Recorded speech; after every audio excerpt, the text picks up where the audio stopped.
ಬಾಲಿವುಡ್ನ ಬಹುನಿರೀಕ್ಷಿತ ಯುದ್ಧಾಧಾರಿತ ಚಿತ್ರ ಬಾರ್ಡರ್ 2 ಇದೀಗ ಮತ್ತೊಮ್ಮೆ ಸುದ್ದಿಯಲ್ಲಿದೆ. ಇಂದು ಬಿಡುಗಡೆಯಾದ ಫಸ್ಟ್ ಲುಕ್ ಪೋಸ್ಟರ್ ಸಿನಿ ಪ್ರೇಮಿಗಳಲ್ಲಿ ಭಾರಿ ಕುತೂಹಲ ಮೂಡಿಸಿದೆ.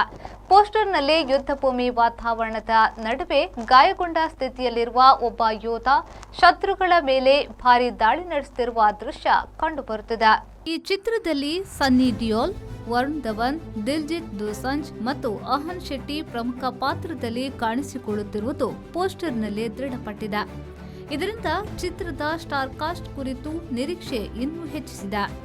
1997ರಲ್ಲಿ ಬಿಡುಗಡೆಯಾಗಿ ಭಾರತೀಯ ಸಿನಿ ಇತಿಹಾಸದಲ್ಲಿ ಕ್ಲಾಸಿಕ್ ಆಗಿ ಗುರುತಿಸಿಕೊಂಡಿದ್ದ ಬಾರ್ಡರ್ ಚಿತ್ರದ ಮುಂದುವರಿಕೆಯಾಗಿ ಬರುತ್ತಿರುವ ಬಾರ್ಡರ್ 2 ಈಗಾಗಲೇ ದೇಶಭಕ್ತಿಯ ಭಾವನೆಯನ್ನ ಪ್ರೇಕ್ಷಕರಲ್ಲಿ ಜಾಗೃತಿ ಮೂಡಿಸಿದೆ.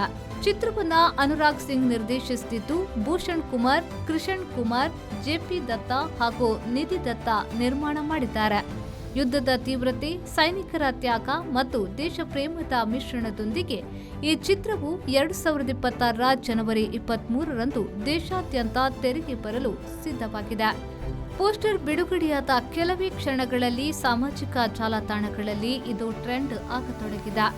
ಬಾರ್ಡರ್ 2 ಚಿತ್ರದ ಈ ಮೊದಲ ನೋಟ ಈಗಾಗಲೇ ರಾಷ್ಟ್ರ ಪ್ರೇಮಿಗಳ ಮನದಲ್ಲಿ ಹೊಸ ಕುತೂಹಲ ಹುಟ್ಟಿಸಿದ್ದು, ಹೊಸ ವರ್ಷದ ಆರಂಭದಲ್ಲಿ ದೊಡ್ಡ ಮಟ್ಟದ ಬಾಕ್ಸ್ ಆಫೀಸ್ ಸೆನ್ಸೇಷನ್ ಆಗುವ ಲಕ್ಷಣಗಳು ಸ್ಪಷ್ಟವಾಗಿ ಗೋಚರಿಸುತ್ತಿವೆ. ಬ್ಯೂರೋ ರಿಪೋರ್ಟ್, ವಿ4 ನ್ಯೂಸ್, ಮುಂಬೈ.